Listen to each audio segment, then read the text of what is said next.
اس سے اس وقت جو ٹرمپ صاحب جو فرما رہے ہیں مجھے نہیں پتا ان کو یہ کون فیڈ کرتا ہے، لیکن وہ ایک یک طرفہ ہے اور وہ یہ سمجھتے ہیں کہ وہ آئی تھنک یہ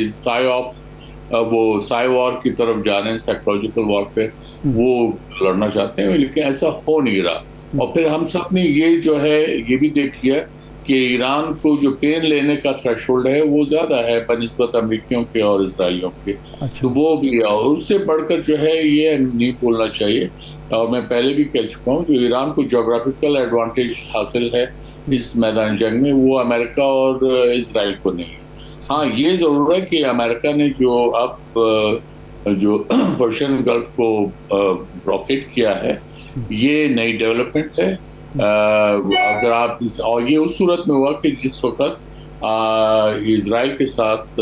جنگ بند ہوئی، اسرائیل نے جنگ بند کی اس کے لبنان کے ساتھ، اور ایران نے اسٹریٹ آف ہارمز کو کھول دیا۔ اسٹریٹ آف ہارمز کھولنے کے بعد یہ ایکشن امریکہ نے لیا ہے، تو اس لیے ہمیں جو کرونالوجی ہے اس کو مد نظر رکھنا چاہیے کہ وہ کس ترتیب سے یہ چیزیں آگے بڑھ رہی ہیں، اور اس وقت اگر امریکہ یہ چاہتا ہے کہ اس طرح سے پریشر ہوگا وہ بات نہیں چلے گی۔ لیکن ساتھ میں یہ بھی ضرور ہے کہ ایران جو ہے اس کے اسٹریٹ آف ہارمز کے سلسلے میں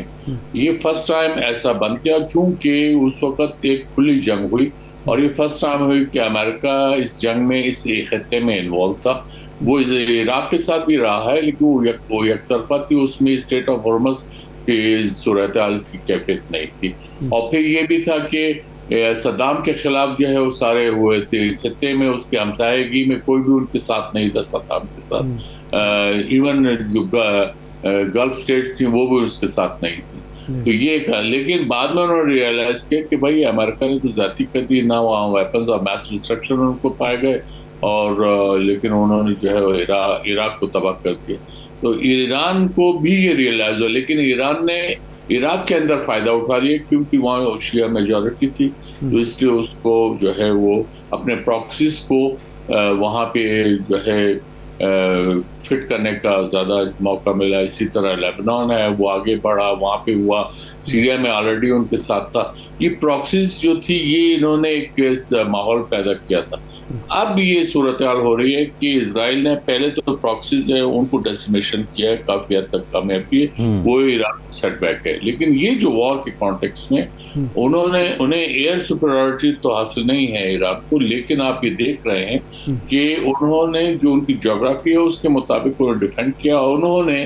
جو اسرائیل کا یہ وہ کریٹ کیا گیا تھا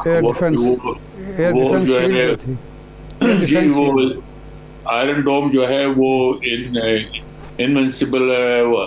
اس میں پینیٹریٹ نہیں ہو سکتا، ایران نے وہ کر کے دکھا دیا۔ پھر امریکن جو انٹرسٹ ہیں وہ ان کے بیسس تھے وہ گلف اسٹیٹس میں، وہ ان پہ بھی حملے ہوئے۔ امریکن انٹرسٹ جو ہے وہ ان کی کمپنیاں یہ وہ ان پہ بھی ہو گئے حملے۔ امریکہ کے جو شپ ہے وہ ابھی تک پرشین گلف میں نہیں آ سکے جو ان کے ایئر کرافٹ کیریئرز ہیں۔ جو ہے وہ کسی کے فیور میں بھی نہیں ہے، میں یہ بھی کہہ سکتا ہوں ایک اسٹیٹمنٹ ہے اور وہ کنٹینیو کر رہا ہے۔ ٹھیک ہے، اچھا یہ فرمائیں کہ یہ جو ناکہ بندی ہے، بحری ناکہ بندی ایران کی، یہ امریکہ کو مذاکرات کی میز پر کتنا فائدہ پہنچائے گی، اور ایران کی جو پوزیشن تھی،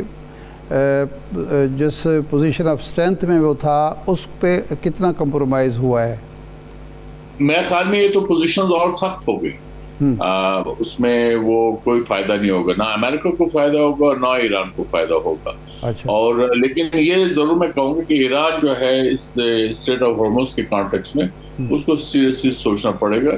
کیونکہ اس میں خالی اب یہ امریکہ کے خندق میں وہ اگر یہ کریں گے تو وہ اپنے حمایت لوز کریں گے، لیکن امریکہ جو ہے وہ بھی تو حمایت تو اس کو سیاسی سطح پہ، پولیٹیکل لیول پہ، ڈپلومیٹکلی اس کو یہ حمایت حاصل نہیں ہے۔ اگر یہ اس کو ہٹا دیتے ہیں، بلاکیٹ ہٹا دیتے ہیں، تو ایران جو ہے مذاکرات کی میز پہ آ جاتا ہے۔ تو اس لیے میں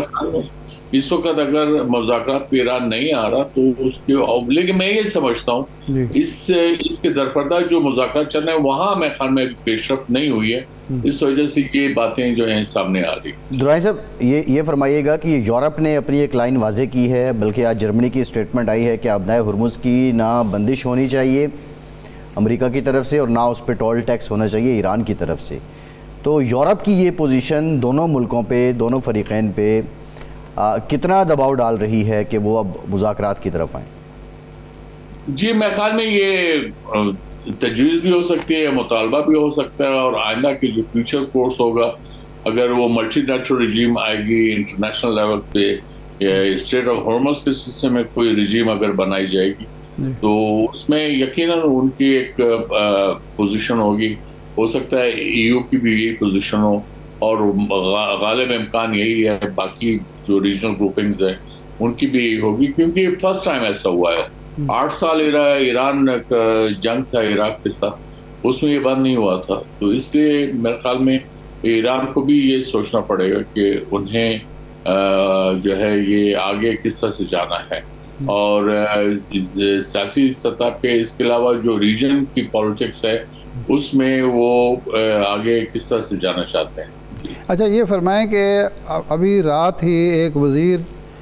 بحریہ کے جو وزیر ہیں فیلن، وہ انہوں نے استعفیٰ دیا، پہلے پینٹاگن کا بیان ہے کہ ان کا استعفیٰ منظور ہوا ہے، پھر ہیگسٹ نے اور ایوان صدارتی دفتر جو ہے وائٹ ہاؤس نے کہا کہ نہیں جی ان کو برطرف کیا گیا ہے، پہلے آرمی چیف برطرف ہوئے، فضائیہ کے لوگ، بحریہ کے، یہ جو ایک جیتنے والا فریق بظاہر جس کو ٹرمپ صاحب بار بار کہہ رہے ہیں کہ ہم جنگ جیت رہے ہیں، وہاں یہ تبدیلیاں یا برطرفیاں کیوں ہو رہی ہیں؟ کیا اندرونی کشمکش اتنا شدید ہے کہ وزیر کی سطح کے، آرمی چیف کے سطح کے،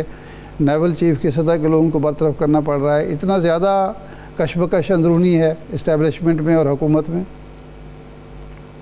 آپ کو امریکی سسٹم کو یہ داد تو دینی پڑے گی کہ وہاں پہ بہرحال فریڈم آف ایکسپریشن ہے، فریڈم آف چوائس ہے، جی، تو وہ اس میں وہ ہر لیول پہ پایا جاتا ہے۔ ٹھیک ہے سیکریسی مینٹین رکھتے ہیں، لیکن اس قسم کی جو واقعات وہ ظاہر ہے وہ بڑے جو انٹرنل اسکوابل چل رہا ہے، جو رفٹ چل رہا ہے، وہ اس کو جو ہے واضح کرتا ہے، اور میرے نزدیک یہ اسی کا حصہ ہے۔ آپ نے جیسے فرمایا، جیسے پیٹ ہیگسٹ نے پہلے کوئی نصف درجن سے زیادہ جرنلز تھے ان کو مجبور کیا، ان کو زبردستی ریٹائر کروا دیا، اور پھر انہوں نے اپنے من پسند کے وہ لے کے آئے ہیں۔ اب وہ من پسند جو ہے وہ بھی ڈیلیور نہیں کر پا رہے، یا ان کے درمیان بھی جو ہے مخمسہ ہے کہ یہ کیسے کیا جائے۔ مجھے یاد ہے یہ اپنی جگہ صحیح ہے، یہ افغانستان کے کانٹیکس میں ٹرمپ کی جو پہلی جو حکومت تھی اس میں اپنے جنرل سے پوچھا کہ کیا ہم یہ جنگ جیت سکتے ہیں، انہوں نے جواب دیا کہ نہیں، تو یا یہ بہت لمبا عرصہ لے گا، تو انہوں نے کہا بھائی ہم اپنا why are we wasting our blood and treasure, just pull out of Afghanistan. تو یوں پھر افغانستان سے جو ہے اس کے مذاکرات جو ہے وہ باقاعدہ طور پہ شروع ہوئے، اگر یہ پہلے سے جاری تھی، لیکن 2 سال کے عرصے میں یہ ایگریمنٹ سائن ہوتا ہے۔ تو اس میں ٹرمپ کو یہ کریڈٹ گیا کہ اس نے افغانستان کی جنگ بند کرا اور وہاں سے وہ نکل آیا، لیکن یہاں پہ بھی ٹرمپ صاحب جو ہے میرے نزدیک جو ہے وہ جو اسرائیل جو اسپوائلر کا رول ادا کر رہا ہے وہ یہ تمام اس کو لیڈ کر رہا ہے تاکہ کوئی وہ ہو نہ پائے، نتیجہ نہ نکلے، اور اس کی وجہ یہ ہے کہ ٹرمپ ایڈمنسٹریشن میں جو اسرائیل کا جو ہے بہت زیادہ دخل ہے، بہت زیادہ نفوذ ہے، اثر ہے، اور وہ میرے خیال میں اس وقت یہ اس پروگرس کو آگے بڑھنے سے روک رہا ہے۔